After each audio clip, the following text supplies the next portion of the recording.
Ian J. Cap, aka Trading Finance. Today's video will be about the importance of compound interest and how it could make you filthy rich. If you're new to the markets, you stumble across this video, and you want to get filthy rich in the long term, this video is for you.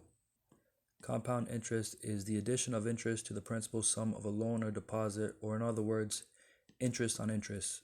It is the result of reinvesting interest rather than paying it out, so that the interest in the next period is then earned on the principal sum plus previously accumulated interest. And Albert Einstein said it, compound interest is the eighth wonder of the world. He's a pretty smart guy. One of the myths of the stock market is you need a lot of money to invest, which is not the case. You could start off small. I wish I started in high school. Even if I was getting paid minimum wage straight out of high school, if I put all that money in the market, I would have had, a nice chunk of change by now. I hope this video reaches somebody young, or at least somebody, early 20s, early 30s. It doesn't matter. As long as you get in there and put your time in, you'll eventually have some money. Just, you got to be disciplined and stick with it. We're on investor.gov. And this shows you the compound interest calculator. So for example, let's just say we started with $1,200. You got your stimulus check and you threw it in the markets. Before I get further, number one, investing in a way is kind of risky.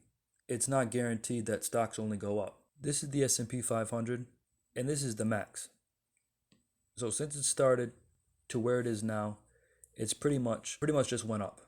You have some dips, which we'll talk about, but in the long term, it usually just goes up. Even if you bought in the high of 2001, you're still up a lot. If you bought in the high of 2007, you're still up a lot. You bought the high of 2015, 2018, 2019, the high of 2020, you're still up. Investing, if you're not comfortable with the downturns, let's say it's something like this happens where you buy in the high and then it drops 40%. If you're not comfortable with that, where you have to wait it out sometimes, then investing may not be for you. But if you're okay with the long haul and okay with the dips and the downturns at times, then investing could be very beneficial to you. Now, the S&P 500, tracks the 500 largest companies listed on the stock exchanges, and you can actually buy a small piece of this. You can buy what's called the SPY, SPY. You could buy that for $375 a share, or you can buy index funds or ETFs that tracks the market as a whole, but just cheaper version of this. And there are some, but you got to do your research to check it out. And if you just don't want to invest in the whole market, you have a certain sector you want, like cannabis or energy or technology stocks, there are certain ETFs that track just that. Let's say we started with 1,200, you put your stimulus check in, and your monthly contribution, let's say it's small. Let's say you don't make a lot. Let's say it's $100 a month, $25 a week.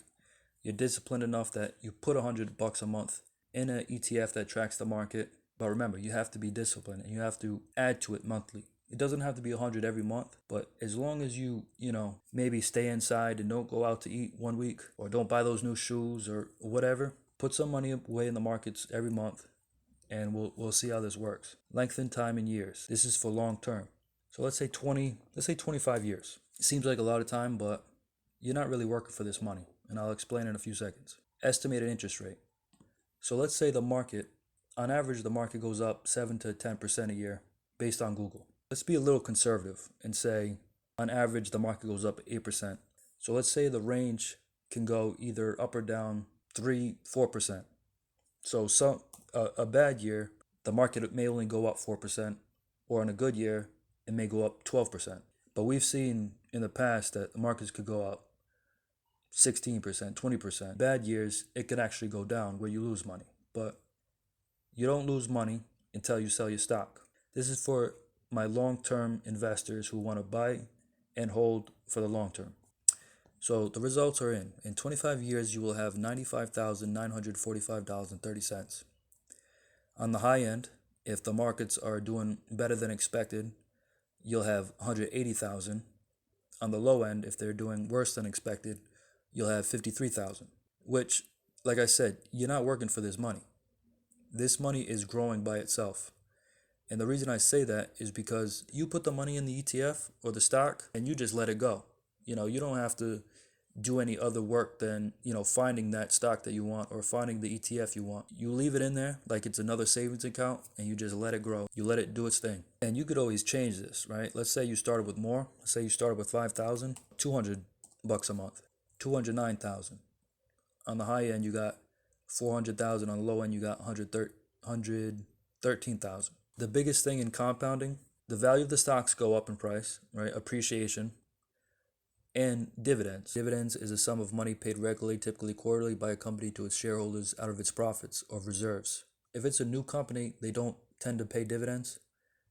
They rather use that money in research and development. But older, more distinguished companies that have been around for a while, who aren't really growth companies, but value stocks, you could say, they pay dividends. It's kind of like a thank you to shareholders for, it gives shareholders a reason to invest or keep investing into that company. You can do what is called a dividend reinvestment plan, or a DRIP.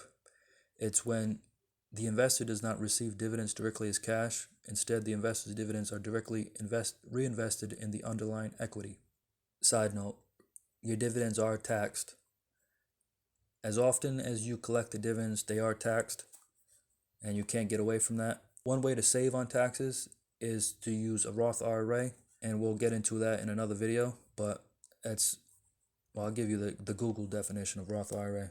The Roth IRA, like a traditional IRA, builds savings by allowing its owner to make regular contributions and invest them in a portfolio of stocks, bonds, mutual funds, or other investments. The reward for paying more taxes now is a heftier tax savings down the line as your investments grow. So we'll get into, different IRAs in another video, but as long as you're continuing to add to that position, like I said, you want to buy monthly or weekly or whatever your plan is. So let's say you bought at 322 and the next month you bought at 334, next month you bought at 347. It's called dollar cost average. Is an investment strategy in which an investor divides up the total amount to be invested across periodic purchases of a target asset in an effort to reduce the impact of volatility on the overall purchase. Keep cash on hand, buy regularly, buy the dips, buy the highs. Don't assume that it's too high to buy. If you were scared to buy I remember in 2016, the market was at an all-time high and Trump was about to be president and people were nervous to go in and they're waiting for a crash. They would have missed out on a lot of gains if they did that. And I know people who want to wait for a crash, and those you can't time crashes. Like and subscribe.